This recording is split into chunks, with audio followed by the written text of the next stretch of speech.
Muted. So the first thing I want to point out is you'll see over here on your GoToTraining login that we have a thing called here materials with number 4 here. And there are 4 materials, 4 documents on this in this area. These will all be posted on the website as well. And I'm going to show you that website here in just a second. So the 4 documents that we have are the this one here, GER Training Therap Notes. That is a Word document that was written by Ashley as notes she was taking, some guidelines about writing GER specific to South Dakota. We also have your critical incident reporting guidelines that are hot off the presses. Ashley just amended this and sent that out to me this morning. So if you had already accessed the training materials, they are, this particular document previously was a Word document and it has been updated and is now a PDF. So you want to make sure that you have the most current copy. We also have a flow chart of how we intend the process of GERs to go here in South Dakota. And lastly, we have the incident mapping document, which takes all of the incidents categories that you have in South Dakota and shows you how they line up in Therap. So let's take a look at a couple of these. Okay. The first one is the incident mapping. Well, let's do the flow chart. We're going to go through this process, like I said. So the expectation is that when an incident happens, somebody at the service provider or the conflict case management agency will contact their DHS program specialist and report the incident. The critical incident report then gets written as a Therap GER, and we'll go through that internal provider review process, and I will go through that. No longer than 7 days after the critical incident is reported to DHS, the GER is approved by the provider and becomes visible to DHS. DHS reviews the GER and adds any follow-up. And I'll show you how that process goes and how you'll be able to see that follow-up. And the GER resolution, which we will go over how to do that, must be completed 30 days after the critical incident was first reported. And a GER resolution is in Therap the way that you record a investigation into a critical incident. Okay. The other one we have here is the incident mapping. All right. So this takes your category. Death is probably pretty self-explanatory. But we have life-threatening illnesses or injuries. Okay. And you have these different subcategories in South Dakota. Okay. And how they line up in Therap. So if somebody made a suicide attempt, the event category would be other. The event category would be suicide, and the subcategory would be attempt. And you'll see over here the GER notification level. Again, these are for all of the critical incidents, and they will be have a high notification level. Okay, and then you go through and you see all the other categories. So this is a very handy tool for you to have, particularly here at the beginning, to be able to properly categorize incidents, incident categories that you have in South Dakota and how they line up here in Therap. Okay.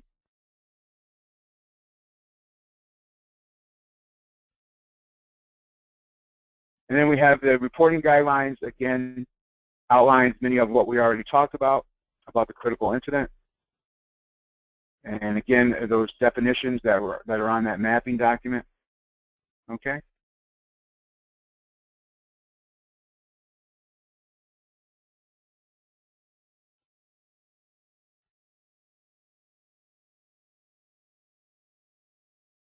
Talks about the reporting of critical incidents.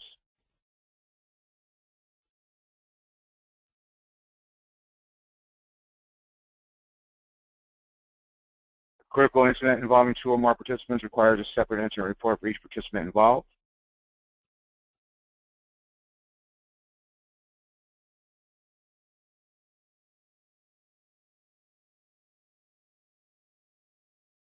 And again, some further definitions of some of the subcategories, such as chemical restraint, communicable disease, mechanical restraint.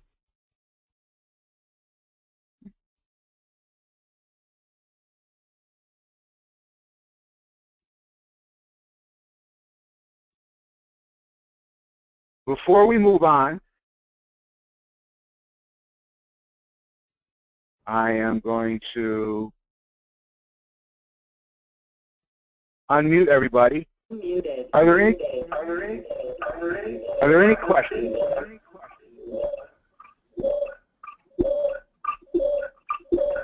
about those 4 documents? And again, some of the information in those documents will become much clearer as we go through the process.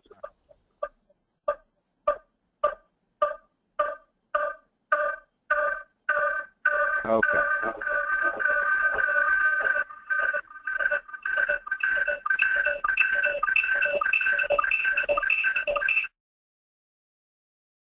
Now everybody is muted.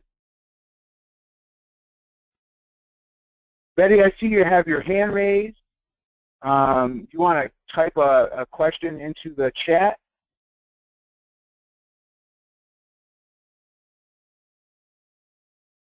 Will the flowcharts be sent out? You have them here. You can actually download them from this document, from this page. So if you went here to Materials and clicked on one of these documents, you're then able to save it to your hard drive.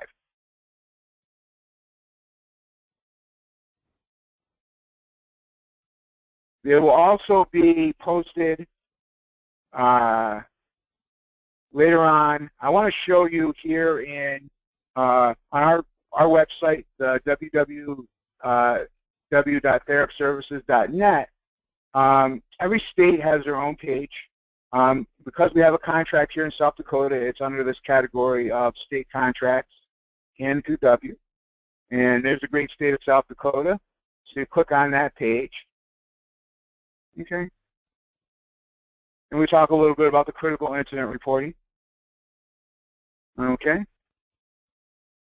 That obviously needs to be updated because it said June 1st. And here we have all of the any sort of reference material that we are going to be posting. Right now we have a lot of stuff on the conflict-free case management guidance documents.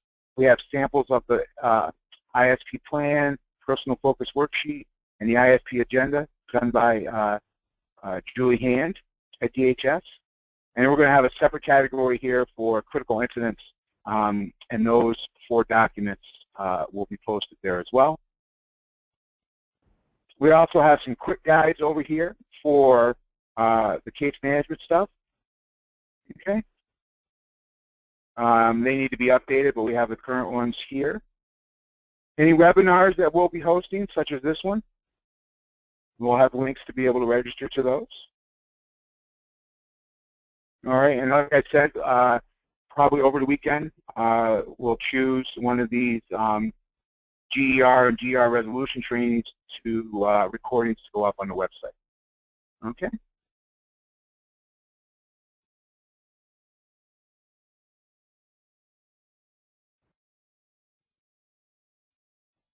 All right. So it looks like we want to make a decision. If you have some questions, just feel free to type them up and in the chat box, and we'll do that. There's still quite a bit of feedback, and I will pause and look for questions after each segment that we go through. Okay. So right now, I am going to show you how to the GER process. And we're going to start with first the writing of a GER. Okay? So I'm going to go into the this fictitious account that we have created. Okay? For South Dakota. Okay. Okay. So we're going to write a GER, and this is a simulation account of a service provider. It could be actually in this provider are both the day and the residential services. Okay. So we're going to write a new general event report. So a critical incident has happened. I have notified the proper person at DHS that that critical incident has happened. And now somebody's going to come in and write this general event report. Okay.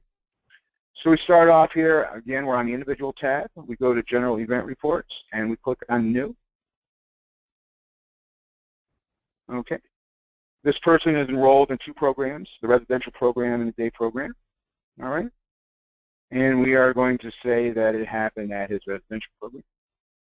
So we click on that residential program. Then we have all the people that are enrolled in that residential program, and we want to choose the person that this incident happened with, and it's going to be Ryan Blankenship. And so we're going to click on Ryan's name, and here comes up the general event report that we can fill out. Okay? So we have report date. Okay? So this is the date that should be the date that the incident was called into DHS. Okay. Again, that's what clicks what starts clicking the clock on those 7 days to get this approved. Okay. And then the event date. So what date did the incident happen? So again, there may be a lag sometimes between the date that it was reported and the date that it happened. Again, if it happened, the person was home with mom and dad, and it happened on Saturday, you come in and you find out about it on Monday, you could just change the date of when the event happened. Okay.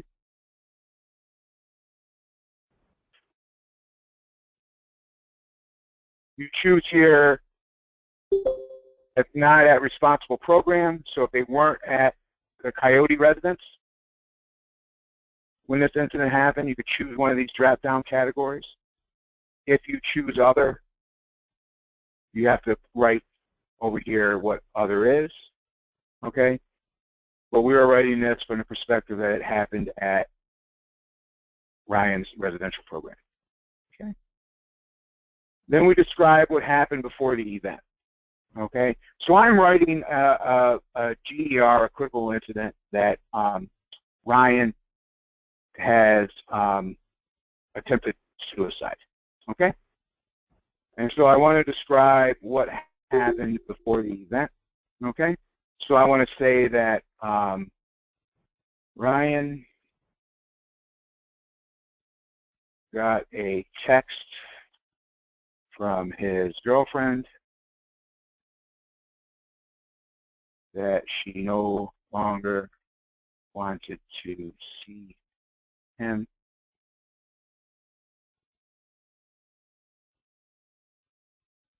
He went inside his room and locked the door.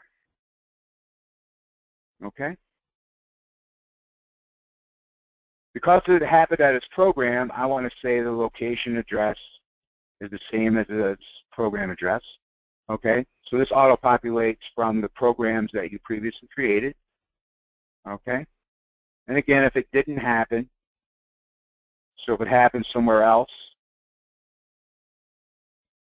it could happen at work or home on a family visit, then you would enter in the address if you knew it of where it happened. As a reminder, in Therap, every data field that has a red asterisk is required. So you cannot move forward until you fill out all the required items. Okay? So now I want to add the event.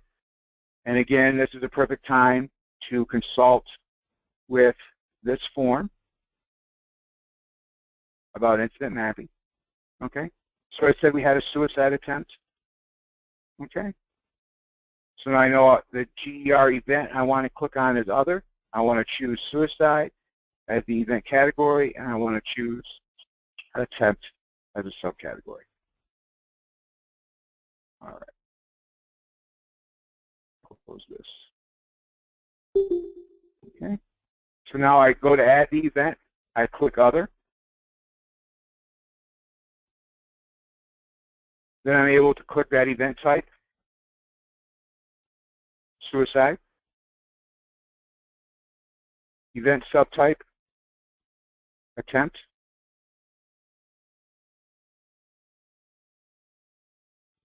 I put down what time it happened. I'm going to say it happened at 6:30 this morning.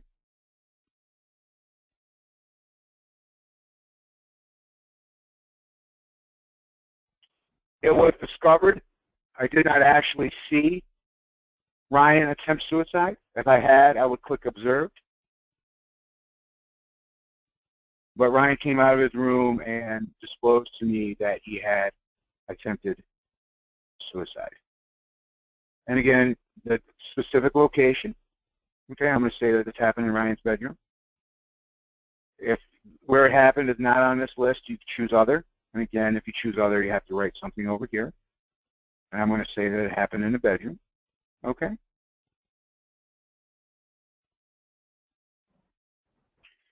And I'm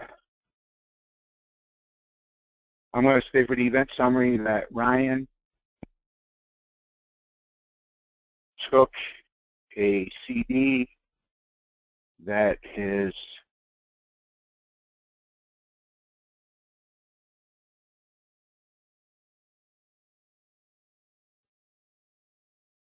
gave him, snapped it in half, and attempted to cut his wrists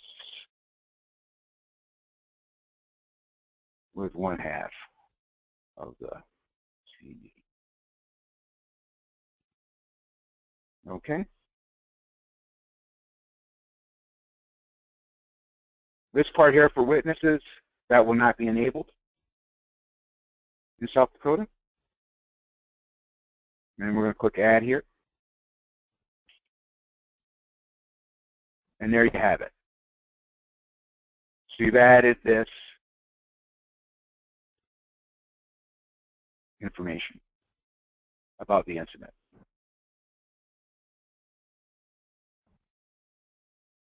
All right. Now you go down to this next section, which is general information. Abuse suspected, yes or no? We're going to say no. If you chose yes, you would choose what type of abuse was alleged. Okay?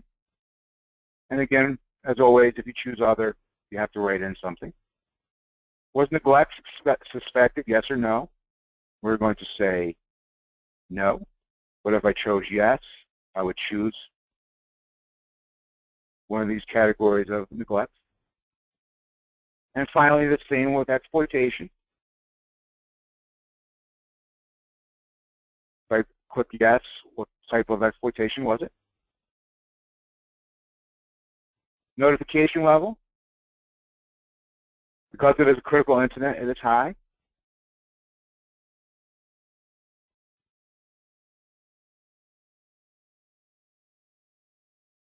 It's being reported by me, the staff person. There may be times where it may be reported by other people. So all your staff would be here. You could choose one of them, or you could choose other and write down who that other person was.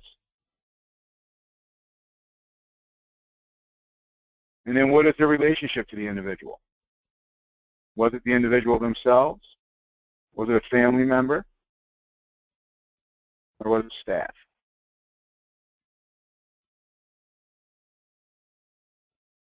Okay. Now for notification, I want to write down who did I notify about this incident. So first we know that we notified somebody at DHS. Okay. So we're going to say that we called Julie Hand. Her person entity notified, we're going to say administrator. Okay. You have all these different drop downs that you can use. And again, you have other, and if you write other, you can put other here. The date that Julie was notified. The time that Julie was notified.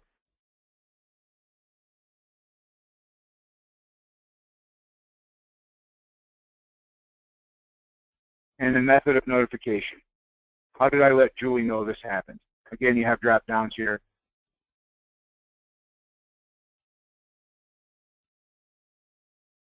And you add that.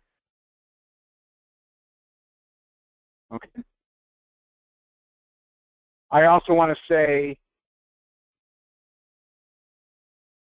I called the nurse, right?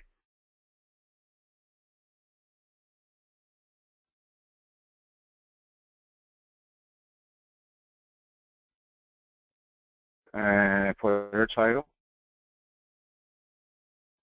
nurse, medical personnel. Okay. I notified her.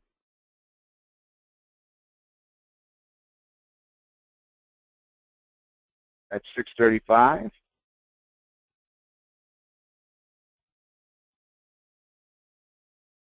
And again, I contacted her by phone. And I was here. And we'll do one more notification. We're going to call mom.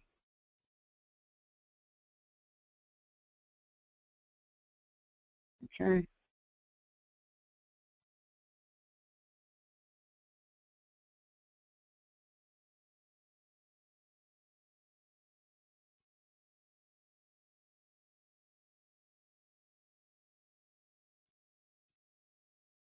Again, I put down that time. Mom wasn't awake yet, so I just left her a message.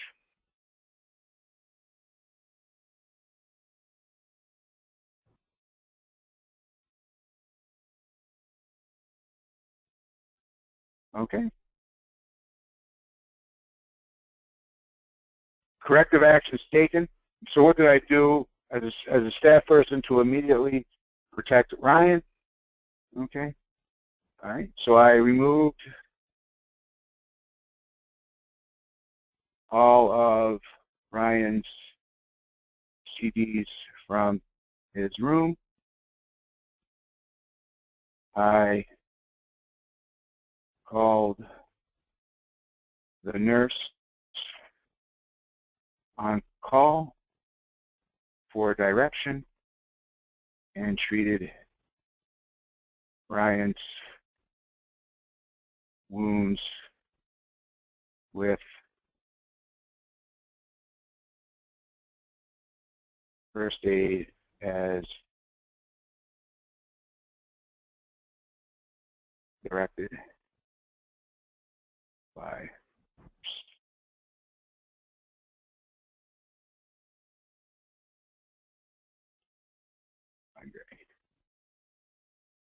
Okay. Plan of future corrective actions.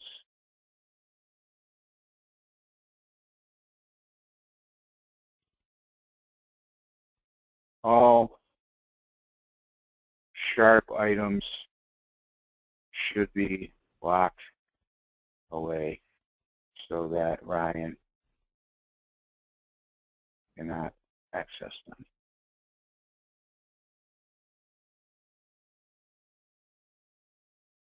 Okay.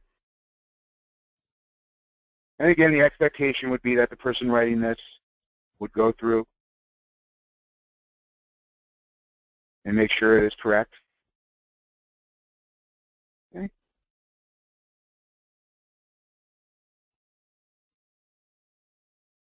And then they submit it.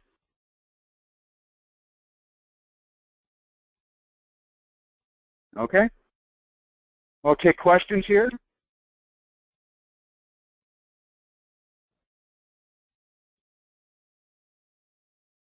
Okay. The first one comes to us from Gerald.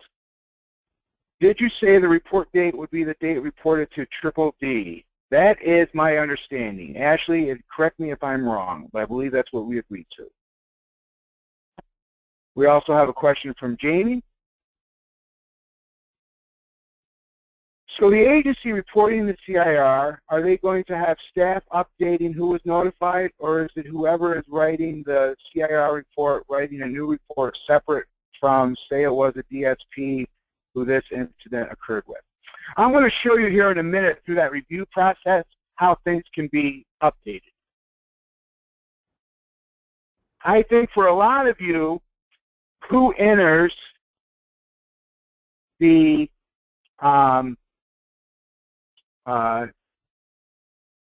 GER, the CIR, is going to differ.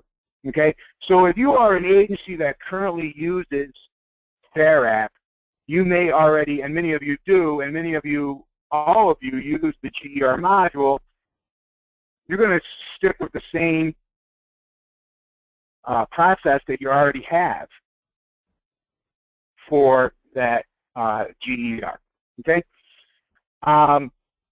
If you're an agency who does not currently use Therap and is only using Therap for the CIRs,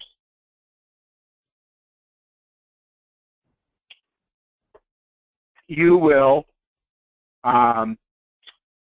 you may have people other than the direct support staff writing the GERs. So it may be that it gets written on paper or in another format, and somebody at the central office level would write the GER. I'm getting that we lost the audio. Ashley, can you confirm that you can hear me?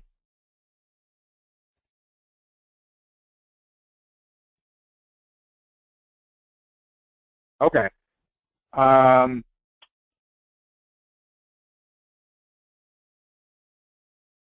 Somebody is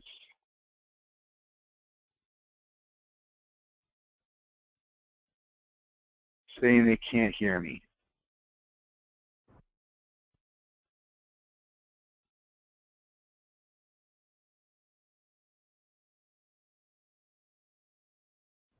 Okay. We also have a question on the South Dakota incident mapping under abuse, neglect, etc. The GER event seems to be wrong.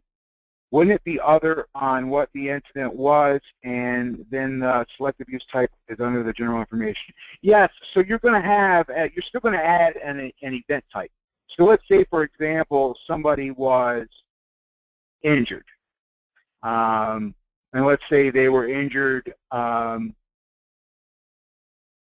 were injured because they burned their hand on the stove, and they burned their hand on the stove because there was supposed to be 3 staff on, and only 2 were there. So your minimum was 3, and there were only 2. And so you would write the incident report as if it was an injury, that the individual burned themselves on the stove, and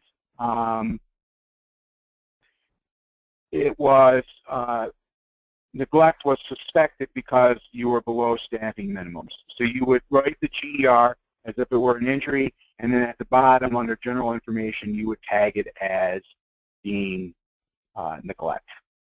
And it was because of actions of the responsible provider. Does that make sense?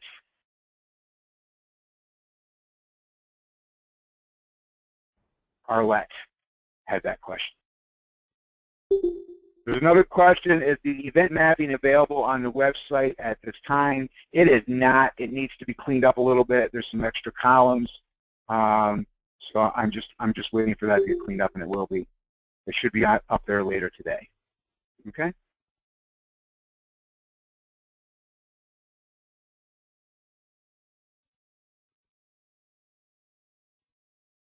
All right. And yes, the incident mapping will be up on the website today, later today. Okay. So let's go back to. So now the GER has been submitted. Okay. And now we want the we want it to go through an internal review process. Okay, so we want folks from the agency, and again, this is going to be agency specific, but who needs to see those incidents? Okay, you know, typically it's the nurse. So if you go to this on the super rolls, okay.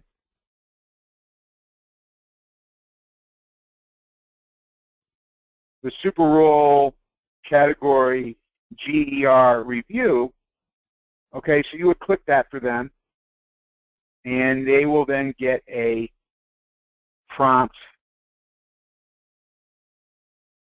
to review that GER. So let's see what that looks like. So now I'm logging in, and let's say I am I'm the nurse. I'm the nurse that's going to review this. Okay? So you see here that I have one, pardon me, high GER to review.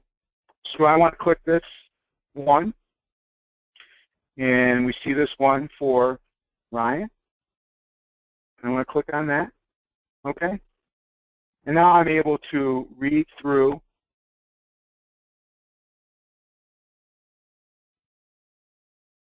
this GER, tells me what happened, who was notified. Okay? Maybe I want to add in here, so now I can add another notification.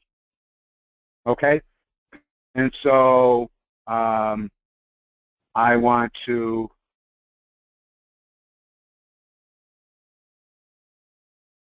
say that I called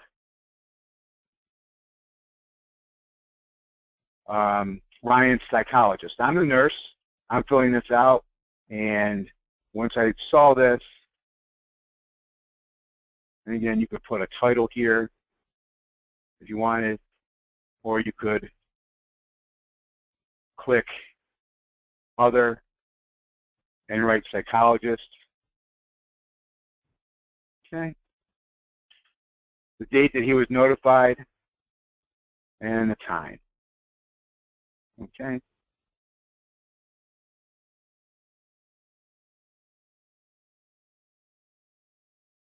And I'm going to say I sent him an email. Her an email. Okay? So now people reviewing this can add the notification level. And now I'm the nurse and I have reviewed this. Okay? And I want to say I was notified by Jeff about this incident. I saw Ryan later that afternoon, and his wound was superficial. Staff acted appropriately. Okay.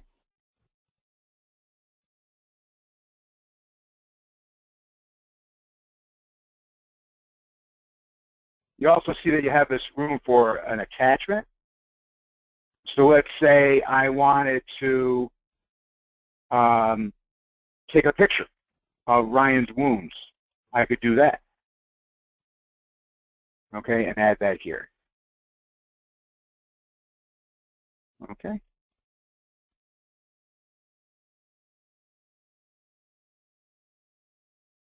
I could also, if I wanted to, return this to the submitter.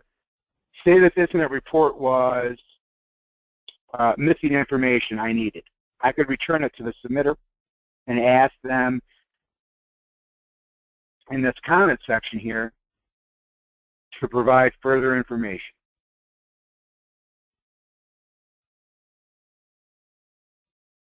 Okay, and they would get a prompt that they needed to do that. I'm going to do that. I'm going to return a submitter. Okay.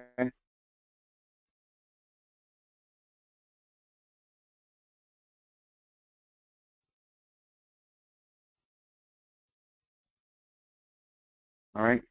Then they're able to review it. They could edit it.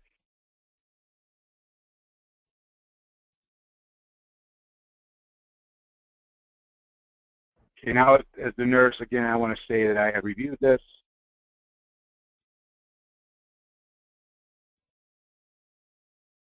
And I save it. So it is going to go through that process during those 7 days. And other people will be able to comment on that GER. Okay. Other people will be able to add notifications, again, add pertinent information. They could add things to it and all of that. So that is all going to happen during the course of those 7 days between when the incident was called into DHS and when it needs to be approved by the provider. Okay? And at this juncture, I'm going to stop and take some more questions. Jan asks, who determines the super roles? Jan, that is at the agency level. So you decide who sees what. Typically, when it comes to review, it is typically frontline supervisors, middle management, high-level administrators, quality assurance staff, directors. It's up to you whether or not you want the executive director to be able to review those. Again, it depends probably on the size and complexity of the provider, how involved certain high-level administrators are. Minimally you want nurse, maybe the behavior analyst. Think about the incidents that you do. You're probably going to get a lot of injuries. You're going to get a lot of, does your HR director see those? So it could be, it really is up to the agency about who does that. Okay? Now, so once that's been gone through that process, now somebody at the agency level needs to approve that GER. Okay? It's now, day 7, we called it in, it's been reviewed, and we need to approve it so that DHS can view it. So now I want to go here to where it says approve. I have this 2 here. I want to click on that.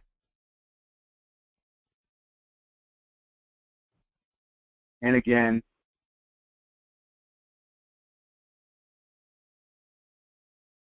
so that person reads through it. Again, they could edit it as well. They can come up here to edit GER. Okay. And I have this part here where it says plan of corrective actions. All sharp items should be locked away so that Ryan cannot access them. Okay. And I want to say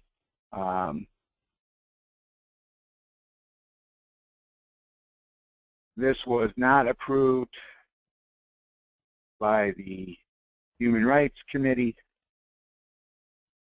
and was not implemented. Okay.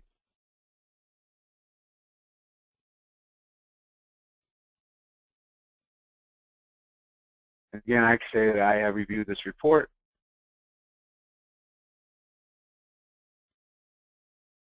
And now I approve it.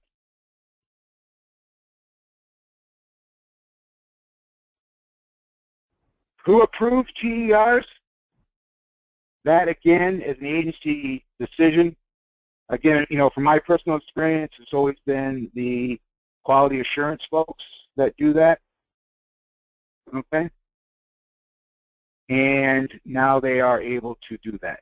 Once the GER is approved, it cannot be edited by anybody. Okay? We had a question about triple D staff being able to edit the GER. Once it is approved, it will not be editable. It is not editable by the provider, and it is not editable by the triple D staff or the conflict-free case manager.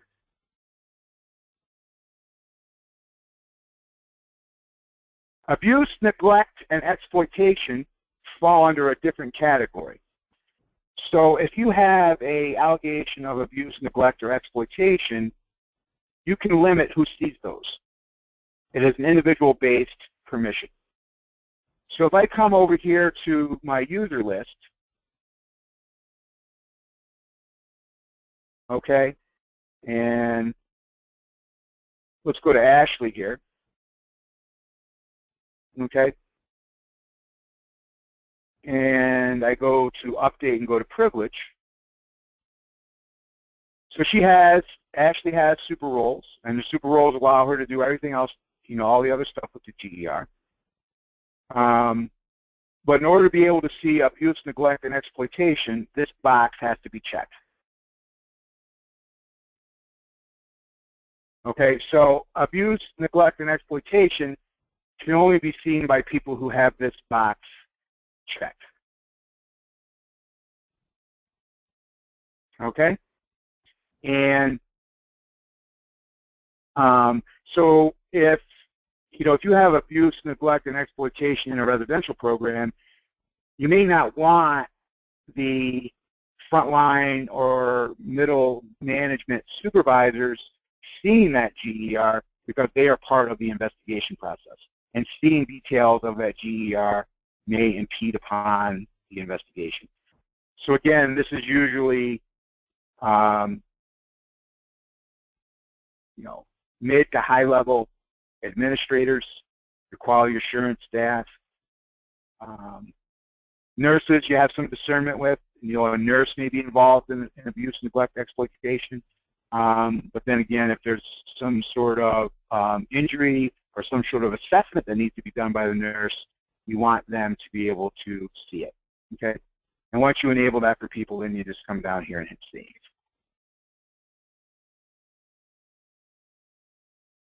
Okay?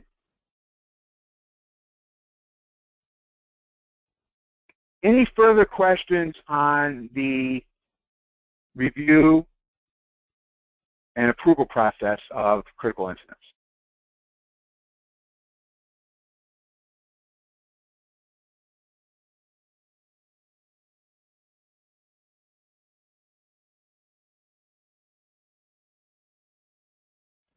Arlette asks, so with CSPs that are currently using GERs, what do we do with high GERs that are not critical incident reports, restraints in plans, etc.? My suggestion, Arlette, would be to reclassify them. So if they are currently a high,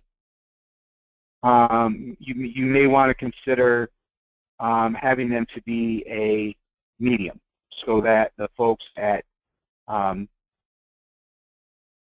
DDD are not looking at those. But again, that's kind of up to your decision, and we understand that there may be some conflict there.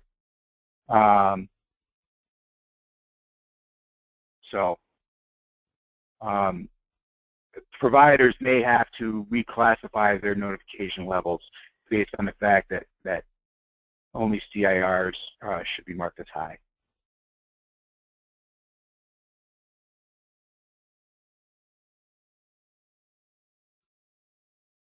Okay?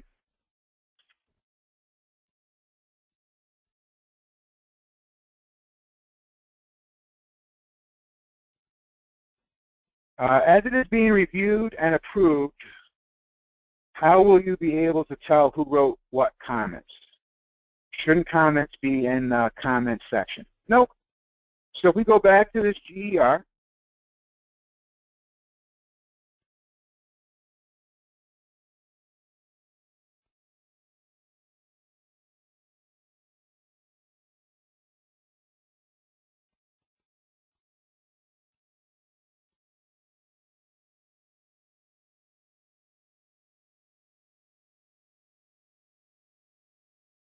and come down here to the list of people who have reviewed it, those comments show up here. So we see that one that was done by the nurse. I was notified by Jeff about this incident. I saw Ryan later that afternoon, and his wound was superficial. Staff acted appropriately. So any comments that are, when you check that box, I have reviewed this, and write a comment, it will show up here. So you have a running commentary. This is almost akin to perhaps an initial investigation. You're continuing to add information to this journal event report as it is being looked into.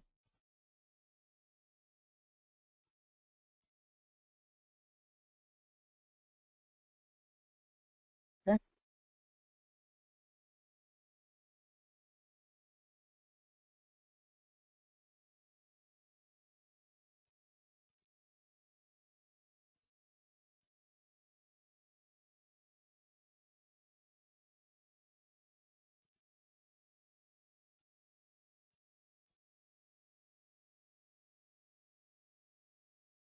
Okay. I am talking about the comments you wrote in the plan of correction actions made by the nurse in your edit scenario. No, you would not specifically be able to see. So I wrote that as the quality assurance person who was approving that document. He was adding, information to that. You could have very easily have written that in the comments section as well as a reviewer, that the locking up of all of the incidents was not approved by the Human Rights Committee.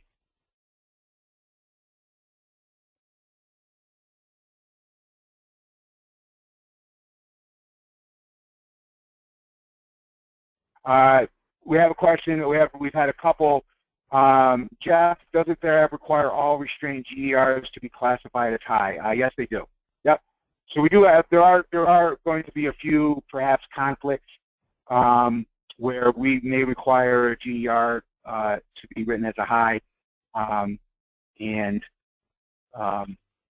it wouldn't necessarily maybe be a CIR. So we are looking at that, but for right now, yes, that is the way that it is.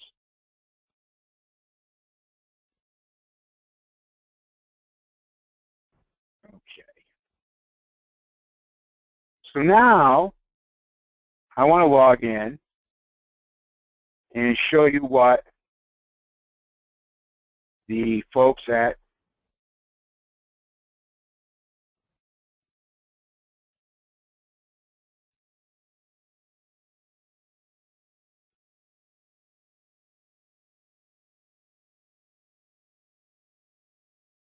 state level. We had one last question here. That being said, is there some way we should mark the non-CIR high-level GERs so it doesn't cause any confusion? I don't know, Ashley, if you want to think about that.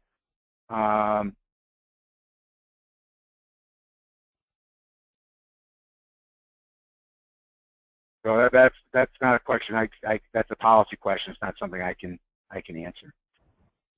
Okay, so now I'm logged into that state oversight account. So again, we have all the individuals that are at the individual provider level that are linked to this oversight account, so that the folks at Triple D can review the high-level CIRs.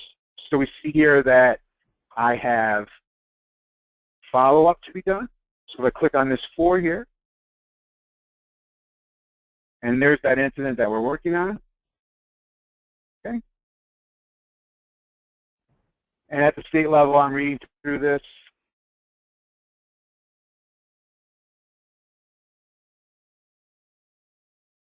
Okay. And now you see that there's a checkbox that says, I have reviewed this approved report. They click on it, and then they can write any sort of comments that they want to write. Okay, and maybe I want to say, is there a plan for Ryan to get his CVs back?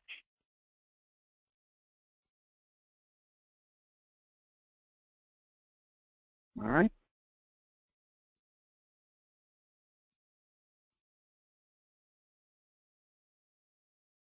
And then I just hit save here.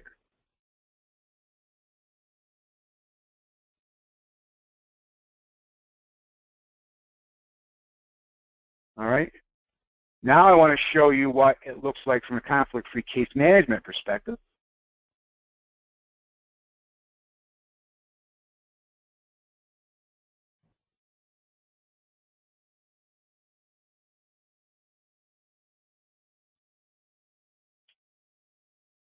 Okay.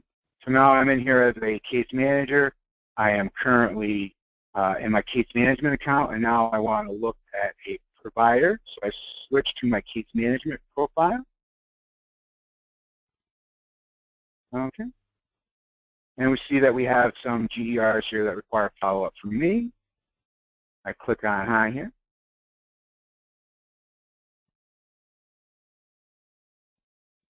Okay, and there's that GER again.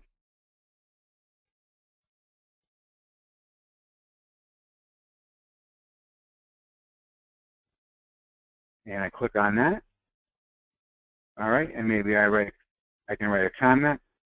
You know, seems as if Ryan is doing better about this situation. I spoke to him yesterday,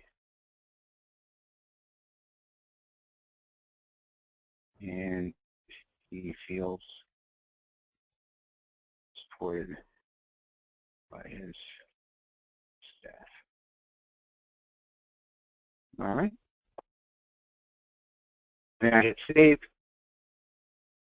and that comment is there.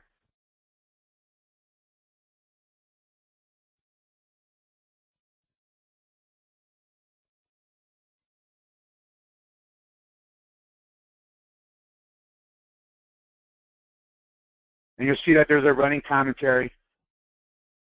And again, it has all my name, but these are all the... Okay.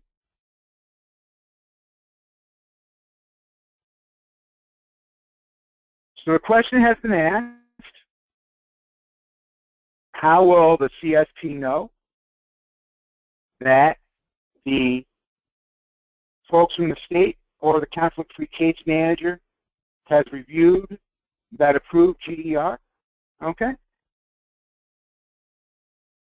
And don't fret, I'm going to show you how that can be accomplished.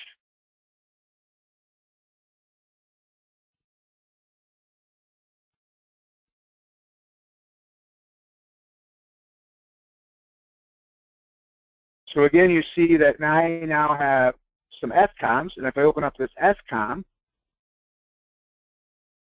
okay, I have this one here. So this is the one that was done by the case manager. I click this, okay, and this tells me that I have set up my notifications to let me know that the GER has been reviewed. So I copy this form ID number.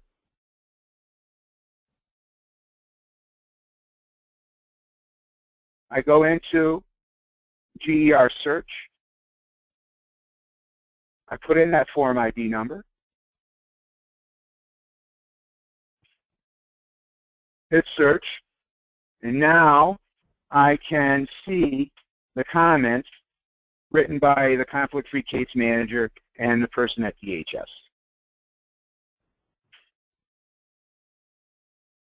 Okay. I'm going to scroll down here, and there are those comments.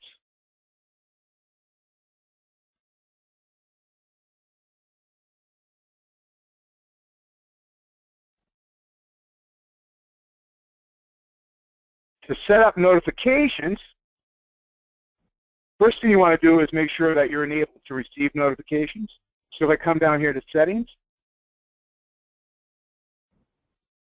and personal details, and I hit edit, I want to make sure that this box is checked, enable notification. If it's not checked, I check it. Okay? Hit save. Okay. Then I come down here to notification profile and click on configure. Go into general event reports. Okay. And I have down here that I want to get a notification when there's follow-up. I click yes here. And I have it just going down to my SCOM. All right, and I checked all the highs here, because those are the only ones I'm worried about. And click save. And now I'm set to get those notifications through SCOM. Okay, you could also do it if you wanted to an email address. Okay, put in an email address here.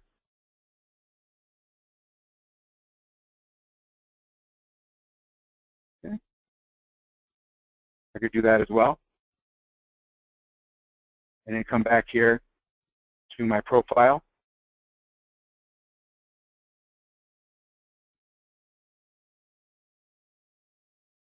And have it come to my email. And again, do the same thing. Hit all the highs, and hit save. And then it will come to my emails.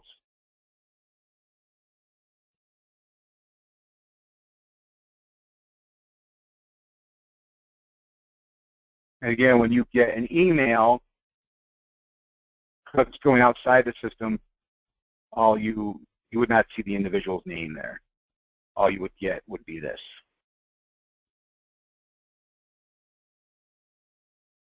Okay.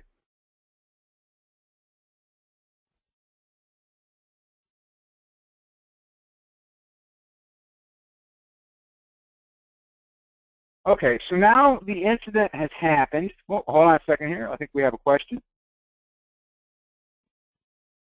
Oh, it's the same questions of how will the conflict-free breach manager and CSP, and no comments have been made by the CIR. So again, set up those notifications. Okay.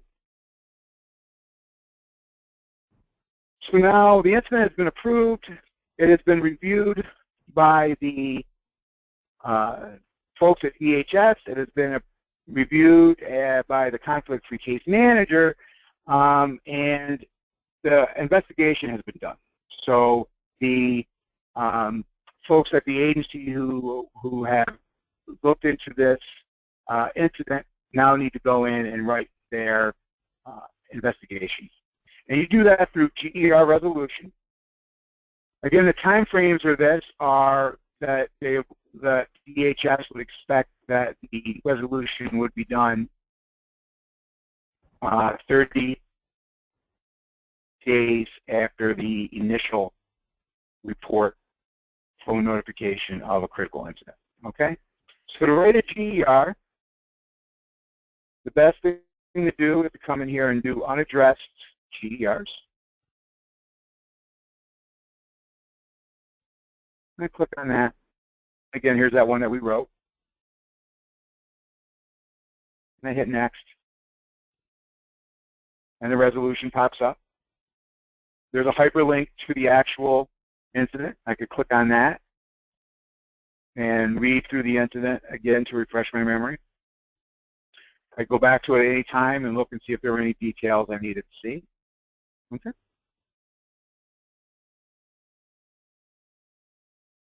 Come back here to the bottom and hit back and go back into that resolution. Okay.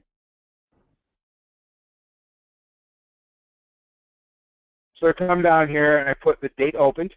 So what is the date that I started to investigate this? Okay. And I am going to say it was today. All right. You have status here. Open or closed. All right. I'm going to say that it was closed, and I closed it today. And again, that doesn't typically happen, but just because of the way that it's being written, we want to do that, and I want to show you how to fully do it. Okay. And was this a critical incident? Yes or no? No. And is an investigation needed? Yes or no? Oops, I'm sorry. Was this a critical incident? Yes. Is an investigation needed? Yes. Okay.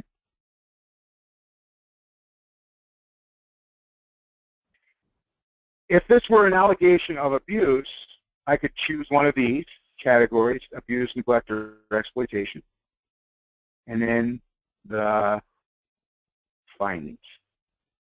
Okay. So actually what I want to say is I did this investigation.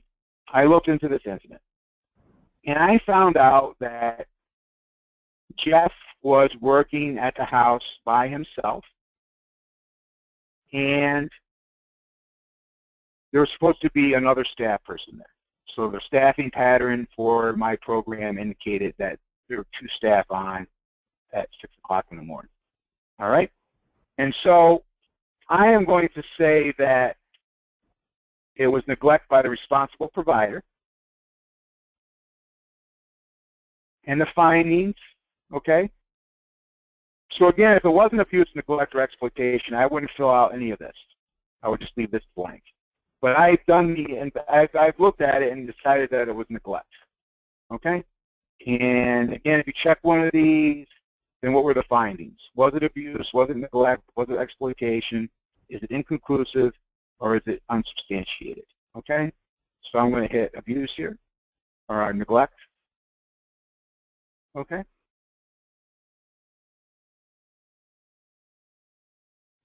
And then I want to put down all the people, so involved persons are all the people that are involved in the incident. Okay? So obviously, first and foremost is Ryan. Ryan doesn't typically have a title. I mean, you could put individual there or, whatever. The involvement type. Okay? He was the alleged victim. Any sort of extraneous comments you want to add to this? You may want to say Ryan is hearing impaired. I interviewed him with the help of an American Sign Language. Okay.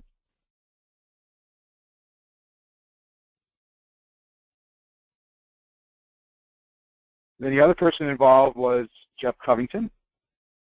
Okay. And Jeff is a DSP. And he is the witness. Okay.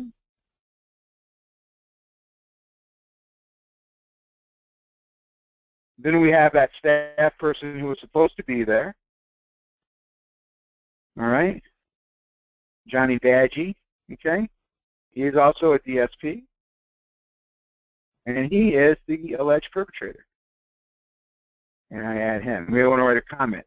Johnny was very uncooperative during the investigation. All right, I add that here.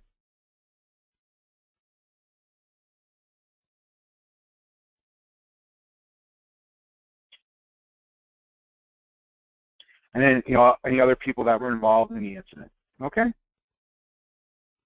And then, just a note about GER resolution. GER resolution is a module in Therap that is only a couple years old.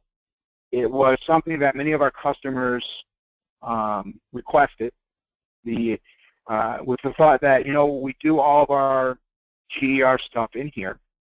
And once that GER is approved in Therap, the trail stops there in Therap, and we do our investigation and all that other stuff maybe in another manner. Maybe we do it on another software system. Typically, you're probably just doing it in a Word document. Okay, so you could, so we said, all right, we can give you this, but then we also walked a thin line, because we didn't want to say, this is how an investigation should be conducted, and here's the components of that investigation. So you will see that, again, there are not a lot of red asterisks here. And when you come down here to the investigation details, you have 3 text boxes to fill in, and they are very general, right? So the investigation narrative, and again, you could do this in a Word document and cut and paste it. It's up to you. Same thing with notes here, staff actions, okay? So, we'll keep this short. Again, you have 10,000 characters. This was certainly neglect on the action on the provider. Okay, notes. Johnny Veggie was uncooperative and didn't see his role in this occurrence.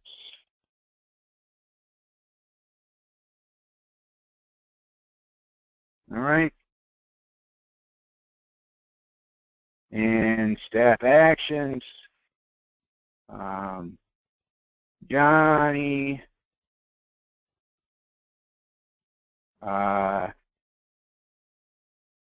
went down to Sinclair to get coffee and donut holes, leaving Jeff to be the only staff person. Remember in his narrative, Coyote Residences staffing pattern called for 2 staff during the time of the incident. Okay.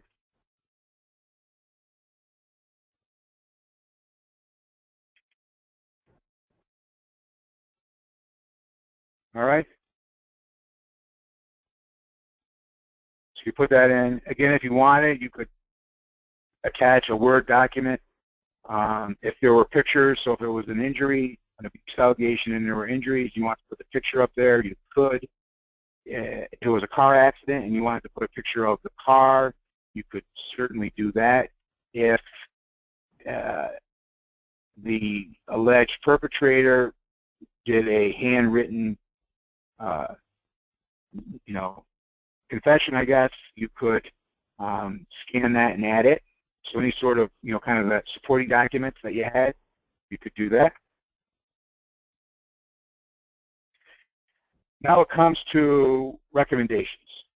So what were the recommendations that were made once this incident review that needed to be carried out by the agency? So the first one may be, it was recommended by Tony, who is the HR director, and it was recommended today. The person responsible is going to be the house manager. Okay. And we'll say it was completed today. All right. And the recommendation is that Johnny Veggie be terminated. Yep.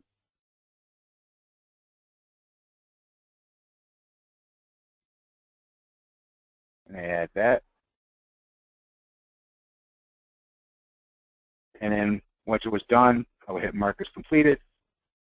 Do that. Then we have a second recommendation.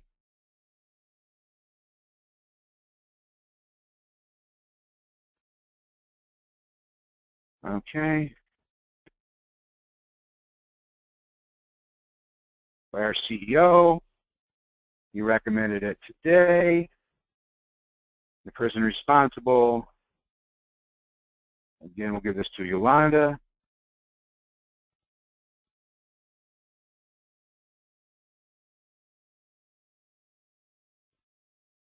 And the recommendation is that Jeff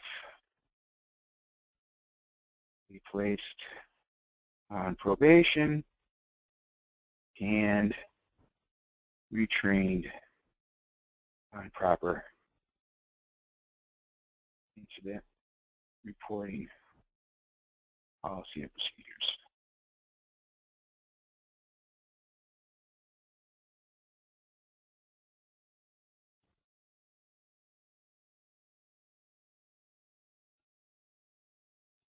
And then once that was done, I could go back into it and hit mark as completed.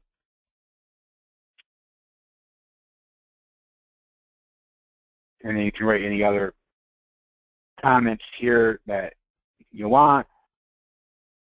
Maybe they could be, some extraneous comments. For example, during the investigation, I noticed that the oven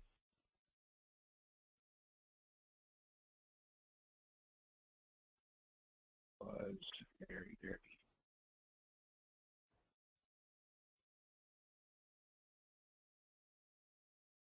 Save it. And then it's there. One of the things we have to work out, Ashley, is how is the program specialist at the state going to know that a resolution has been completed? Because there's currently not a way for you to know that. You go inside the provider.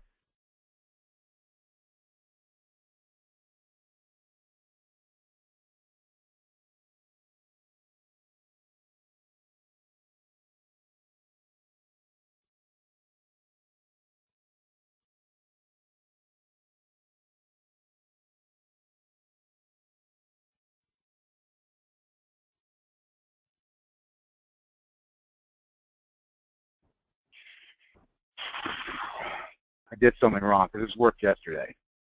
It didn't work in our first conference call, but I redid it. So for some reason that's not showing up, but it should be. But anyway, that GER resolution will be at the bottom of that GER. And so the question actually is that we have to work out kind of what's going to be that process. Does the provider send an SCOM to the folks to the program specialist, or is it incumbent upon the program specialist to, after 30 days, look in and go and make sure that that GR resolution has been done? So we'll have to work that out. And I am going to, Ashley is being asked to be unmuted. Let me find that.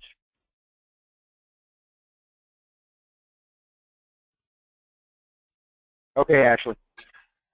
All right, great. So typically division staff are looking for that type of follow-up. There's, it's anticipated that we're going to be looking for that, so we try to keep track of that information and seek out that follow-up when needed. So we Okay. will keep track of that. Okay. Sounds good.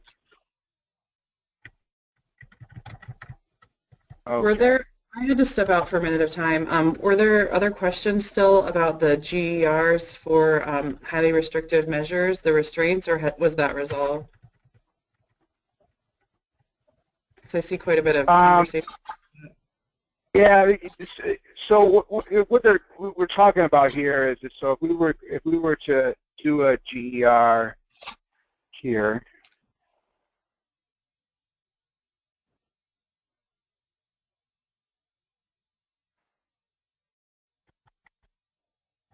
so if we were to do a GER for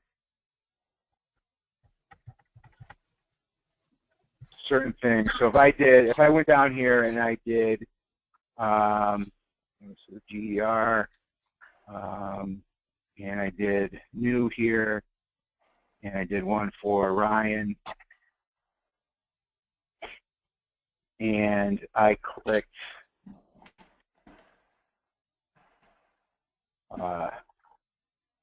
restraint related to behavior. Say no here. Okay. And I put this time in to fill this out.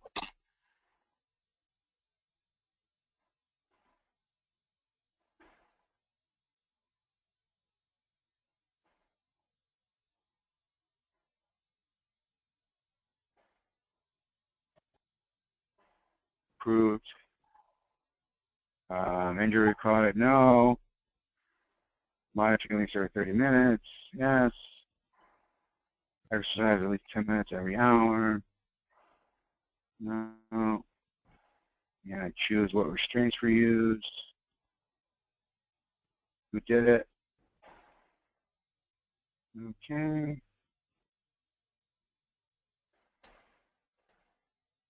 And I hit add here. Okay. And answer the questions.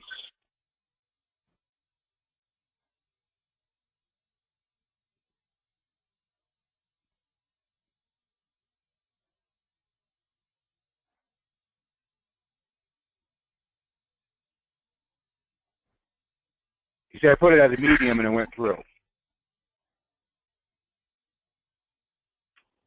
So you're saying that maybe not all restraint GER are required to be high any longer? Yeah, somebody stated that, and I just put it in as a medium. Oh, Okay. so if you approve it, so let's go back to that. Thank you, Arlette.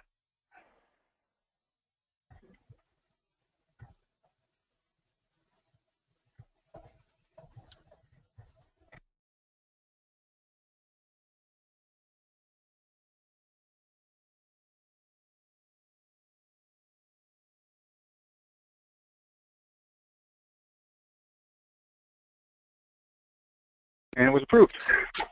Okay, another thought, what if it is done where it's an emergency, it's not part of an approved plan? What if that radio button is checked? Does it then maybe need to be a high? Try that.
right.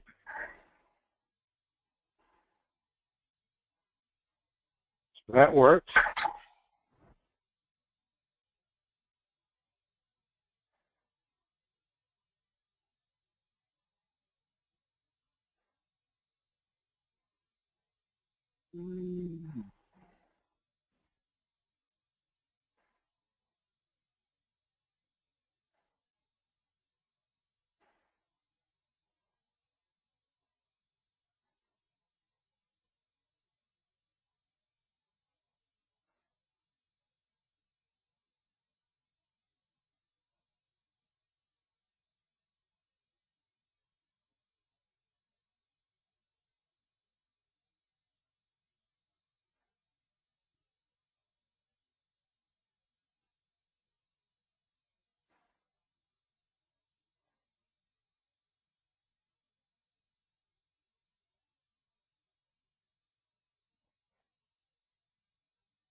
So I put that down as medium and it went through.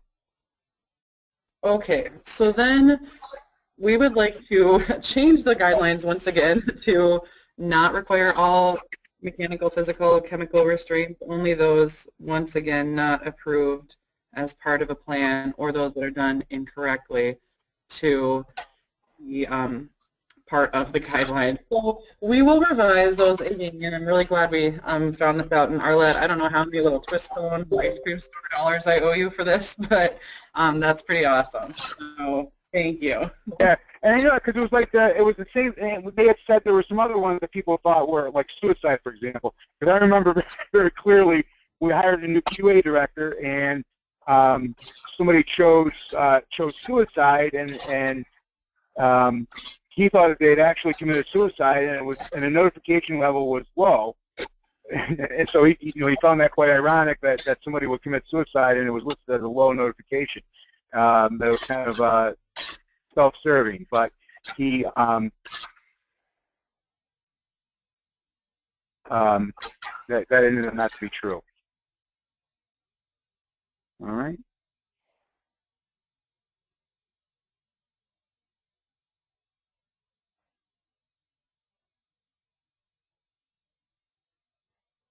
Jeff, what about the only other area would be those AWOL missing persons GERs. Those were on the list as required to be high, and there are some exceptions in our system, whereas if a person has a missing persons plan, and the plan was followed, that might not be a reportable CIR necessarily. Do you know Okay. if for that?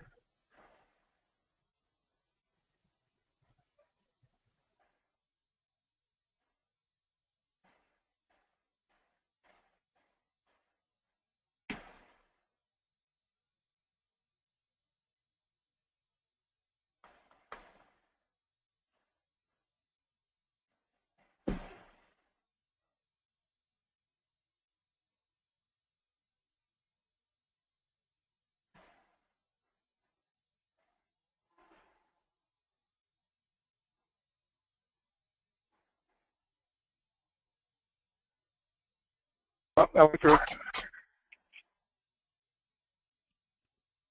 Okay, great. So we'll, like I said, revise the guidelines and also that document as well, kind of walking through how to enter the information. And there was a couple questions. Also, of course, injuries as a result of a restraint would certainly still be reportable. That definitely has not changed. So you'll see all that in the updated guidelines when we get those out.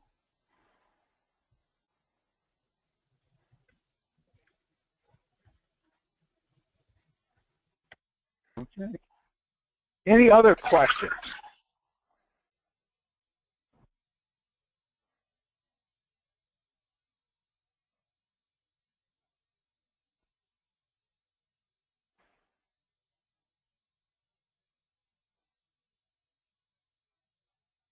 All right. If not,